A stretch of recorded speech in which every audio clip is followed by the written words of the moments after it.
Hello everyone, welcome back to the dannphan channel. We've got another comic review for you guys. This is going to be an indie comic review called Your Dead Coaster. And this webcomic seeks to take advantage of the fear of roller coasters, of all things, where it features all these kids without their memories are just trapped inside this strange amusement park that they can't leave. And when they go on the roller coasters, they get killed by some sort of ghost or some sort of demon that seems to be on the roller coasters. But they don't know why they're in this amusement park, if this is some sort of game, how to win this game. It does seem to be leaning in the survival game type of genre, but more so it's meant to be kept a mystery and you need to keep reading to find out the unraveling of this mystery. Our main character in the story one day actually goes on one of these roller coasters to save a girl who is going to be killed by the demons on there, and he manages to actually save her. And he decides that he's going to find out the secrets of this amusement park and the demons there and figure out a way to save everybody. So he starts asking people if they would like to join the Dead Club, which is just kind of the term that he coined for a club of people that aren't scared of roller coasters, are gonna ride them and figure out the secrets behind them and kill the demons, I guess. First to join his club is Bellamy, who kinda looks like Elle from Death Note, and his quirky thing is that he talks to a stuffed bear. Get used to this panel, because they reuse it quite a lot. Now, because I have a 200-page limit when it comes to these paid reviews, I've only read up to chapter 13 in terms of this story here. The creator wanted to do this webtoon-like format where it's just one panel at a time and a bunch of dead space and text, which is especially confusing for me because that's something that's for something like webtoon, that's something that's for a webcomic app, something that you're going to be reading on your phone because it's made for reading on the phone when it's just one panel at a time like that. This is on Comic Fury though. Now, Comic Fury is not a bad website, but it's not made for mobile reading. I guess you could probably pull it up in your browser if you wanted to, but of all formats to use, it feels like a cop-out. It's because maybe it's too hard to compose a nice-looking comic page, so for a lot of people, maybe it's just easy and quicker to do it the webcomic way. I think this artist maybe knows some basics here and there, some general thoughts of what they want their art to look like. You can kind of see it in the faces, which have a lot more effort put into them than a lot of other things drawn in this comic. Maybe they focus on too much of the more edgy, experimental aspects of the art rather than making it coherent. And you can tell right away, like, this is very scratchy, very loose art. A lot of this just doesn't strike me as even being finished. It feels like someone's first draft that they made to just get a general idea of the story that they wanted to tell. And you know, obviously every comic artist starts off by drawing drafts of their story before they just jump straight into it. Boy, do I wish I could just publish the drafts, because that would save me so much time. But you know, it just doesn't work like that. It's not gonna look good if you just publish a scribble as opposed to finishing the art piece. Now, you could make the argument that the reason why the art is so rough like this is because they're trying to make the art in line with the horror themes, but this art is just noisy, you know? There's just so much scribbles and textures that are just taking your eye in all kinds of different places. There's no direction that it's really leading you. And even in horror comics, you shouldn't go for this scratchy, abstract look all the time, because not all of horror is always chaotic. Sometimes there are these calm moments in between the chaos, like this moment right here, he's relaxing. And then you have this is supposed to be funny, this is supposed to be goofy, but it looks just as chaotic and just as scribbly as the horror scenes. And if you want to use these kind of scratchy lines to give more energy or give more aura to a character, to a scene, you can absolutely do that, but it still needs to be pointing your eyes in a particular direction. Like, it needs to be very intentional. It can't just be all scribbles everywhere. For example, One's art. Now people will take random screenshots of One's like super old One Punch Man comic and be like, oh haha, he's such a terrible artist. He's so awful, right? But One does have some good art pieces. And I think one of the best examples is from his Mob Psycho manga. And this is relevant if you want to see like how these scratchy lines can be used to add that weight, that energy, that aura to a scene. Look no further than this lovely piece right here. This is genuinely good. And there are parts of this that you should pay very close attention to. Don't just get like drawn into the fact of, oh, he did a scratchy line, therefore I'll just do the whole entire thing in scratchy lines and it'll be the same. No, where he's putting those lines is very intentional. For example, look at all this black space up here. His hair is just pure pitch black and has this very distinct outline around it. No scratchy there. It's just a distinct outline for his hair and it stands out so much more. Look at the shoulders, a very distinct dark outline, very black shadow in the middle of his shirt here, and then going upward we have all this white space down here. And where do we get the noise? We get the noise mostly around the eyes, which are also just this pure white.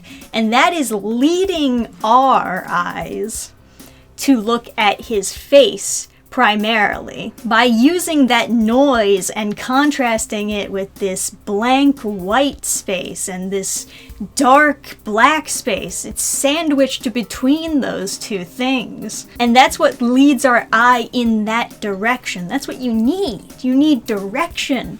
You can't, some lines do need to be smooth. Some lines do get to be scratchy, but it has to serve a greater purpose for the art piece. It doesn't look intentionally scratchy per se, it just looks like you sketched it down real fast. And you can't compensate for the art not being clear by just adding words that explain what is in the art or what you intended in the art. Once again, this is just another cop-out. This is so you don't have to work as hard. If people can't tell that this is a skateboard, you need to find a way of making it more clear, instead of just writing skateboard fumbles. The scene of Jace fighting the demon on the roller coaster for the very first time, I know it's supposed to be like epic and cool and stuff, but it's not clear what's happening in the fight, and it makes it more difficult to enjoy when it's not clear. And that's the main thing that this comic is suffering from. There's a lot of steps when it comes to making your first comic and figuring out like, okay, what skills do I level up? Like if we imagine this like a skill tree, you gotta figure out, okay, which skills do I level up first in order to unlock new skills to level up? My opinion on the matter is the first skill you need to level up when doing comics or any kind of story, really, is that you must make it coherent. You have to make it so that people understand what you're trying to write, or the scene that you're trying to show. First of all, I need you to, whatever you learned about abstract art, in whatever space that is taking up in your head, I need you to take all that knowledge of abstract art, right? You put it into a little ball, throw it in the trash. Be a good artist first, and then you can do abstract art. From my own personal experience, I've seen people who are interested in getting into art, and as they're not, improving to a degree that they want to improve, abstract art becomes more and more tempting for them. Why is that? Why do we want to do abstract art when we can't perform in other areas? Abstract art is something that has had no rules to it, no strings attached. It's just you shit on a paper and that's abstract art. And there's a certain amount of freedom and stress relief that you get from it because it's only appealing to the most basic, simplified forms of the consciousness. Oh, I like this color, so I just made the whole canvas this color, therefore I like this art piece. But it's not actually teaching you how to improve anywhere. It's not pushing you in any direction. You gotta sit down and actually learn the basics, learn the fundamentals. A lot of people think, oh no, that's a waste of time. I'll just skip ahead. You will waste way more time by trying to skip ahead and trying to find some sort of hack than you will just sitting down and doing the work that you were supposed to do in the first place. It is a compliment I can give to this comic, is that it is trying to do something complicated, despite it being complicated. Like, this pose is like crazy, right? This is difficult, even for someone like me to draw. And I appreciate the effort. I appreciate the thought behind it, and the passion behind it. But this is not a finished art piece. This is a sketch. You start off with a sketch, and then you clean it up, and then you do the line art, and you're doing color for this. I would argue you don't really need to do color. I mean, if you're looking for ways to save time, instead of repeating panels, just do it in black and white. And I don't mean to say that the only problem with this comic is the art. I think that the writing feels equally as rushed as the art does. It's not like the idea of a bunch of kids being trapped in some sort of amusement park survival game. It's not a bad idea. That's fine. The two mains seem like they're perfectly fine to be main characters in a comic like this. The way the dialogue goes back and forth is a little bit clunky, and yeah, it's riddled with typos. It is. The comic has typos all over the place. Not just words misspelled, but also just words missing from the sentence. And then there's this. So you see the asterisks? That is supposed to be a thought. That is a thought bubble. But then there's also asterisks down here for a, sound effect, but also explaining just what is happening in the comic instead of drawing it. First of all, never use asterisks. Typically in comics, you only want to do narration boxes, word balloons, and thought bubbles. And then if it's a sound effect, it's just the word done in a stylized way outside of all the balloons and bubbles. But you don't do asterisks in a comic. Sometimes, the speech is in a word balloon. Sometimes it's just outside of the word balloon. Sometimes the word balloons are colored. Sometimes the colored word balloons goes over the word that it's supposed to be ballooning.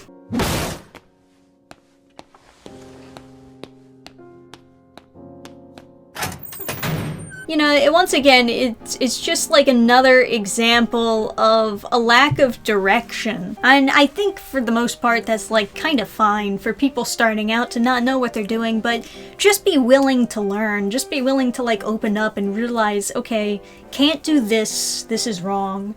Don't do asterisks, go out, that's wrong. Stop it with the scribbles and polish things out so that people can see what is actually happening and that it's not so noisy all the time. You can adjust accordingly and improve. If this art style was polished up a little bit more, if you learned the fundamentals, held back on the scribbles, I think this could look like a really neat art style, honestly. I like that it's a little bit edged. I like that it has like kind of that early 2000s 90s vibe behind it.